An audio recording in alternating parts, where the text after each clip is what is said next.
За Монгол Улсын их хурлын төрийн байгуулалтын байнгын орооны 2016 оны 05 тогтвороор байгуулагдсан ажлын хэсгийн танилцуулга.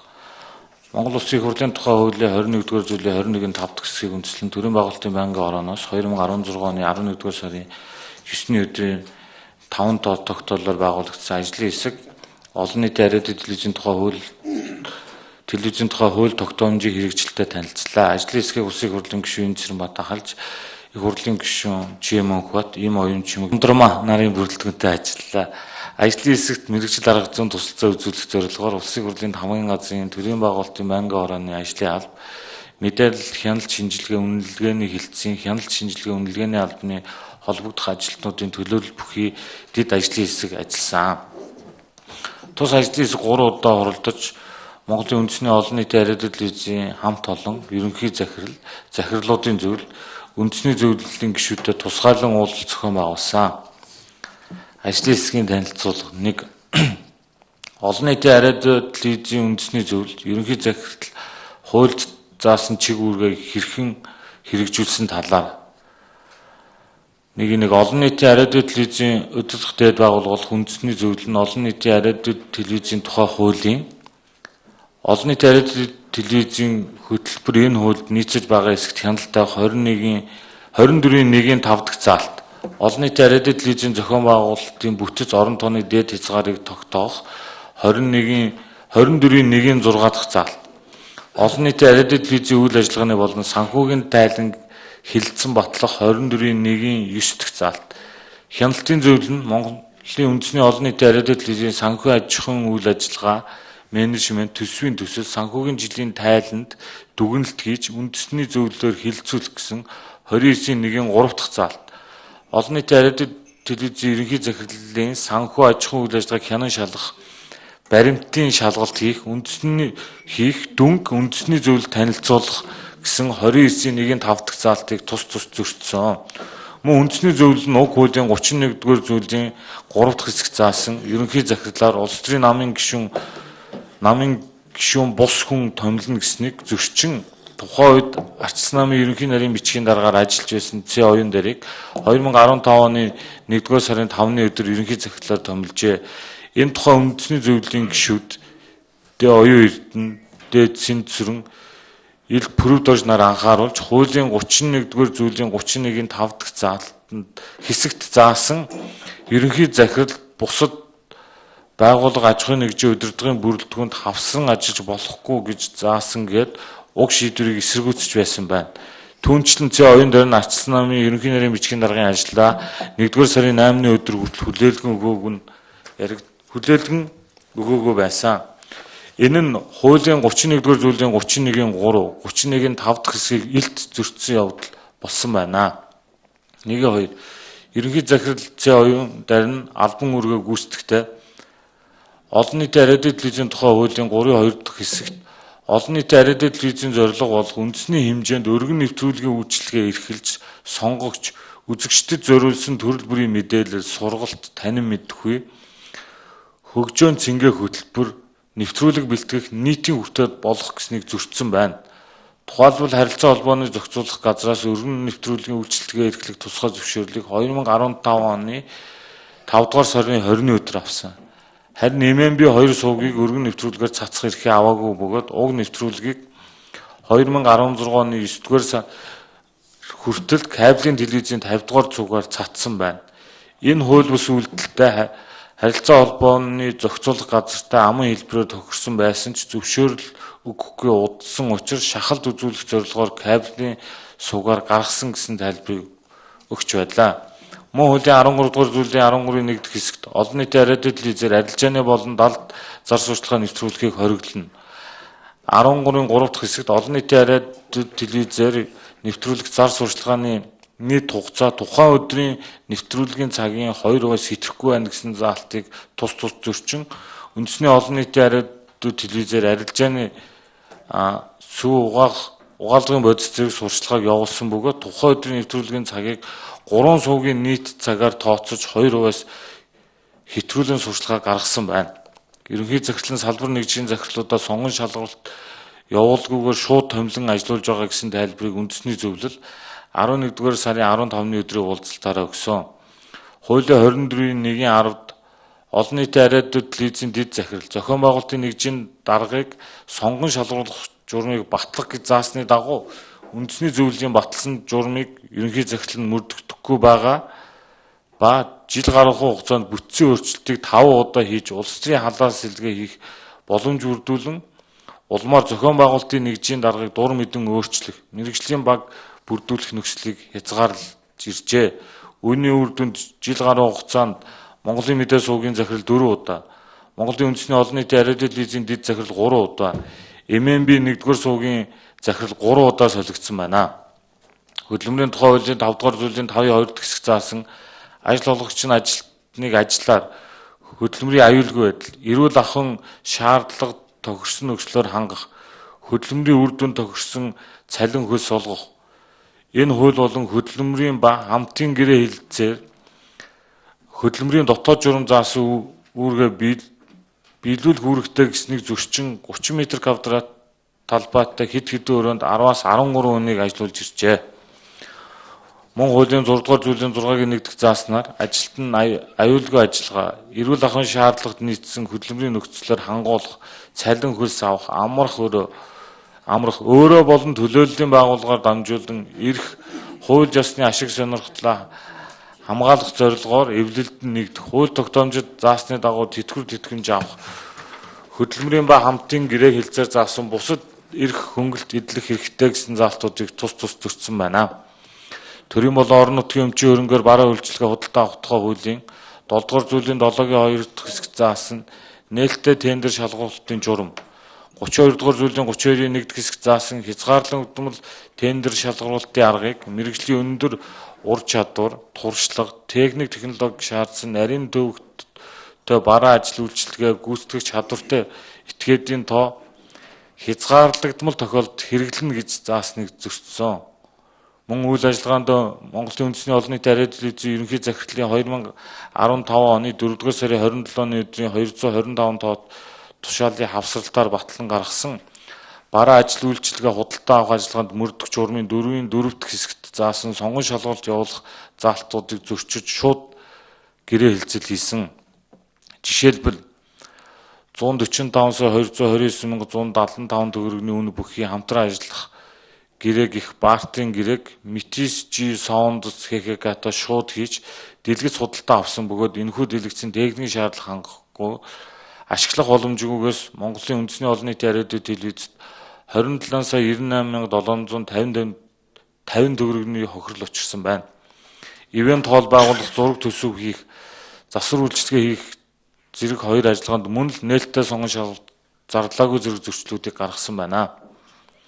Монголын үндэсний олон нийтийн ариадууд лизийн бүх төлбөр тооцоо гүйдгээг Төрийн банкны холбогдох дансаар шилжүүлэх тухай ерөнхий захирлын 2015 оны 317 тоот тушаалын хавсралтаар баталсан Монголын үндэсний олон нийтийн ариадууд телевизээр нэвтрүүлэгт зар сурталчилгаа болон нэвтрүүлгийг ивент тэтгэх үйл ажиллагааг зохицуулах журмын 4-ийн 2 дахь хэсэг заасан заалтыг мөрдөөгүй байна.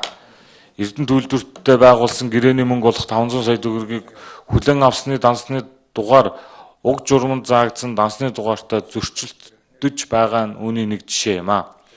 Үндэсний зөвлөлийн 2016 оны 24-р тогтоолоор барилгын засварын ажил хийж гүйцэтгэх Герман технологи ХХК-та гэрээ байгуулах, гэрээний биелэлтийг хяналт тавихыг ерөнхий захирал зөвшөөрсний дагуу Герман технологи ХХК-та засварын ажил гүйцэх гэрээ байгуулсан бөгөөд уг гэрээнд 428 сая төгрөгийн өртөг бүхий барилгын ажлыг 3 сарын хугацаанд хийж гүйцэтгэх ба ажлыг бүрэн гүйцэтгэн ажил хүлээлцэж гэрээ дүгнсний дараа 5 хоногийн дотор гэрээний үнийн дүнгийн 80% буюу 342.4 сая төгрөгийг үлдэгдэл 20% буюу 85.6 сая төгрөгийг 30 хоногийн дотор гүйцэтгэгчийн дансанд шилжүүлэхээр тохирчээ.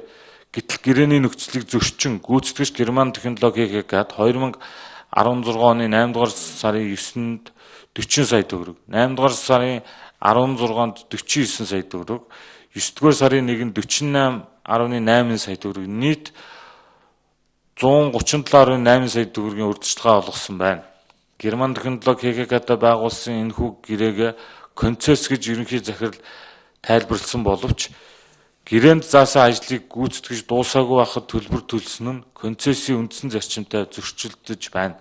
Концессийн бус энэ ажлыг ерөнхий захирал 2016 оны 4-р сарын 22-ны өдрийн 273 доод тушаалаараа нээлттэй тендер сонгон шалгалтгүйгээр шийдсэн төрийн болон орон нутгийн өмчийн хөрөнгө бараа ажил үйлчилгээ худалдаа авах тухай хуулийн 7-р зүйлийн 7-гийн 2 дахь хэсэг заасан нээлттэй тендер шалгуултын журмыг зөрчсөн байна. Монгол улсын жил бүрийн төсвийн тухай хуульд сангийн сайдын багцад үндэсний олон нийтийн ариадын телевизийн хөрөнгө оруулалтын зардлыг тусгадаг ба 2016 он тус байгууллагын хувьд хөрөнгө оруулалтын ямар ч зардал тусгагдаагүй байхад ивент хоол байгуулан холбогдох техник томд төхөөрөмж болон их засварын зардлыг төсвийн тухай хуулийг зөрчсөн гэж үзэж болохоор байна. Мөн олон нийтэд үйлчлэх үзүр үйлчилгээний танхимд шаардлагатай тавилга тогтчлыг худалдаа авах багц ажлыг тайзны гэрлийн суурь, ханы хөшиг, тайзны хөшиг, хувцсны үлгэр, шкаф, тавилга хэрэгсэл худалдаа авах, ширээ, зөөврийн тайз худалдаа авах гэж 2 хуваан, дуу чимээ нэвтрүүлэхгүй хавтангаар ханыг бүрэх багц ажлыг акустик хавтан нийлүүлэх ханыг бүрэх гэж мөн 2 хуваан 50 саяас доош төгрөгийн үнэтэй худалдаа авалт болгон задлж Герман технологи ХГК-д 4 гэрээ агуулan нийт 187.6 сая төгрөгийн худалдаа авалт хийсэн. Шаардлагатай бараа материалыг 4 хуваан 1 компаниас худалдаа авсан нь төрийн болон орон нутгийн өмчийн хөрөнгөөр бараа үйлчилгээ худалдаа авах тухай хуулийн 8 дугаар зүйлийн 8-ын 4 дахь хэсэг заасныг зөрчсөн байж болзошгүй бөгөөд Монголын үндэсний олон нийтийн ариадын телевизийн ерөнхий захирлын 2016 оны 208 дугаар тушаалаар баталсан Монголын үндэсний олон нийтийн ариадын телевизэд бараа үйлчилгээ худалдаа авах ажиллагаанд мөрдөх журмын 3-д заасан өртгөн 50 сая төгрөг болон түүнээс дээш үнийн дүнтэй бол үндэсний зөвлөлийн зөвшөөрлийг үндэслэн худалдаа авах ажиллагааг зохион байгуулна гэсэн заалтанд хамааруулахгүй гэсэн байдлаар зохион байгуулсан гэж үзэхээр байна. Монголын үндэсний олон нийтийн ариадын телевизийн үндэсний зөвлөлийн 2016 оны 17 дугаар тогтоолоор Европын аврах шалрах хөлбөмбөгийн тэмцээнийг Монголын мэдээ суваг шууд дамжуулах эрхийг Европын хөлбөмбөгийн холбооноос худалдаа авахыг 2016 оны 22 дугаар тогтоолоор уг тэмцээний эрхийг худалдаа авахд зориулж 1.6% хүүтэй 6 сарын хугацаатай 1 тэрбум төгрөгийн зээл авахыг ерөнхий захирал цэ оюун дээр тус зөвшөөрсөн байна. Гэтэл ерөнхий захирал цэ оюун дээр Европын аврах шалгах хөлбөмбөгийн тэмцээнийг шууд дамжуулах нэвтрүүлэх эрхийг худалдаа авах гэрээ байгуулахдаа Төрийн банкнаас 2016 оны 6 сарын 6-нд 1 тэрбум төгрөгийг 2% хүүтэй 6 сарын хугацаатай зээлж энэ ондоо багтаан төлж дуусгахаар зээл авсан байна. Энэ нөхцөл байдлаас болж улсад хэмжээний хохирол учирсан байж болзошгүй тул хөндлөнгийн аудитын төгөлд гаргуулах шаардлагатай байна.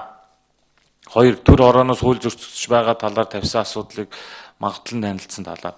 Төрийн байгуулалтын байнгын орооноос томилогдсон ажлын хэсэг Монголын үндэсний олон нийтийн ариадын телевизийн хамт олонны төр орооноос ирүүлсэн шаардлага хүсэлтийн дагуу Монголын үндэсний олон нийтийн ариадын телевизэд 2016 оны 11-р сарын 11-ний өдөр очиж нийт ажилчдаа уулзалт хийж 34 хүний санал гомдлыг сонсож захирлуудын зөвлөлтөд уулзалт хийсэн ба уран бүтээлчдийн зүгээс тавьж байгаа дийлэнх гомдол санал хүсэлтийг дараах байдлаар багцлж үзлээ.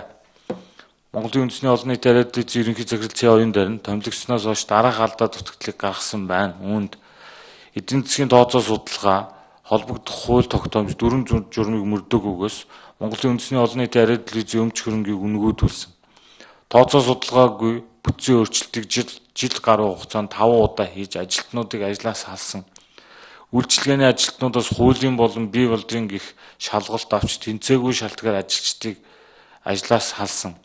Хөдөлмөрийн гэрээг удаадараа зөрчин олон дахин гэрээ байгуулан ажиллаж байгаа нь хөдөлмөрийн тухай хуулийн 23-ийн 2 дахь хэсэг заасан хөдөлмөрийн гэрээг доор дурдсан хугацаагаар байгуулнаа. 23-ийн 2-ийн 1 байнгын ажлын байранд хөдөлмөрийн гэрээг хугацаагүй 43 дахь хэсэгт ажил албан тушаалд хിവэрэ хадгалагдаж байгаа ажилтны хөдөлмөрийн гэрээг аж ахуйн нэгж байгууллага татан буугдсанаас бусад тохиолдолд ажил олгогчийн санаачлагаас туслахыг хориглоно гэсэн заалтыг тус зөрчсөн. олон удаагийн бүтцийн өөрчлөлтөөс үүдэн салбар нэгжийн шилжилт нүүлгэлтээс тавилгын тогтшил эвдэрсэн. Нэг ялангуяа өндөр үнэтэй техник тоног төхөөрөмжийн ашиглалтын нэмэлт болон урсгал зардлыг их хэмжээгээр нэмэгдүүлсэн. Агарын солилцоогүй хөдөлмөрийн хүнд нөхцөлтэй ажлын байрны хэвийн нөхцөлийг хангаагүй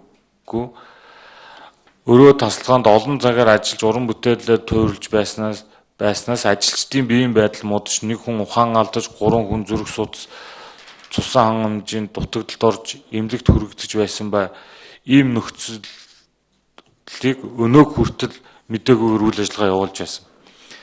Нийт үзэгчдийн дунд албан ёсны мэдээллийн баттай их сурвалж тай гэж тооцогддог Монголын мэдээ агентлагийг улс сүртэй тооцоо судалгаагүйгээр шууд бие даасан сууг болгосноос бусад телевизүүдээс доогуур рейтингтэй үзэгчдгүй болгон доройтулсан. 2016 оны байгууллагын төсөв тусгалтаагүй Европын хөлбөмбөгийн аврах шалгуур тэмцээн Ирөөгийн Олимпийн наадам зэргийг дамжуулахын тулд төрийн банкнаас байгууллагын газрыг барьцаалан 500 мянган евро, Эрдэнэ төлбөрөөс авсан 500 сая төгрөг, тендер зарлахгүйгээр Metis G Sound-с ХКК компанитай гэрээ хийж 145 сая 229,175 төгрөгөөр авсан LED дэлгэцийн асуудлаар ашиг сонирхлын зөрчилтэй шийдвэр гаргасан гэсэн үз хүндэслэл байна. 3. Шилэн дансны тухай хуулийн хэрэгжилтийн талаар. Шилэн дансны тухай хуулийн 3 дугаар зүйлийн 3-2 хэсэг заасан төсөв санхүүгийн үйл ажиллагааны төлөвлөлт, гүйцэтгэл, хэрэгжил, тайлагнал, эдгээртэй холбоотой мөнгөн болон бусад гүйлгээ хамаарна. 3-2-4 төрийн болон орон нутгийн өмчөөр хөрөнгө бараа ажил үйлчилгээ худалдаа авах үйл ажиллагаа. 3-2-7 төр хувийн хвшлийн түншлэл концесс. 3-2-8 засгийн газар орон нутгийн баталгаа болон төсвийн өөр авлага үүсэх аливаа бусад шийдвэр гэж заасан боловч шилэн дансны нэгдсэн цахим хуудсанд байршуулаагүй зөвхөн Монголын үндэсний олон нийтийн телевизийн өөрийн цахим хуудсанд байршуулсан ба 2015 оны 11-р сарын 10-наас 2016 оны 11-р сарын 2-ны өдрийг хүртэл санхүү тайлан тооцоотой холбоотой ямар нэг мэдээлэл тавигдаагүй байна. Зөвхөн зарлагын мэдээллийг өөрийн цахим хуудасны шилэн дансны цэсэнд байршуулж байгаа нь хууль зөрчсөн үйлдэл болж байна. Монголын үндэсний олон нийтийн ариун телевизийн ерөнхий захирлын 2015 оны 4-р сарын 27-ны өдрийн 225 тушаалын хавсралтаар батлан гаргасан бараа ажил үйлчилгээ худалдаа авах ажиллагаанд мөрдөх журмын 6-гийн 3 дахь хэсэгт 50 сая төгрөгөөс дээш худалдаа авалт бүрийг шилэн дансанд байршуулна гэсэн заалтыг зөрчсөн байна. Монголын үндэсний олон нийтийн ариун телевизийн ашиглалтгүй байгаа 1000 м квадрат талбай бүхий хэсэгт ивент хоол танхимыг 428 сая төгрөгөөр байгуулахаар үндэсний зөвлөлд зөвшөөрөл олгосны үндсэн дээр ерөнхий захирал гэрээ байгуулсан байна.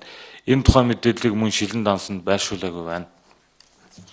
Төрийн байгуулалтын байнгын орооноос томилогдсон ажлын хэсэг Монголын үндэсний олон нийтийн ариун телевизийн үйл ажиллагаанд хуулийн хэрэгжилтийг хангуулах талаар доорх саналуудыг гаргаж байна. Үүнд 1.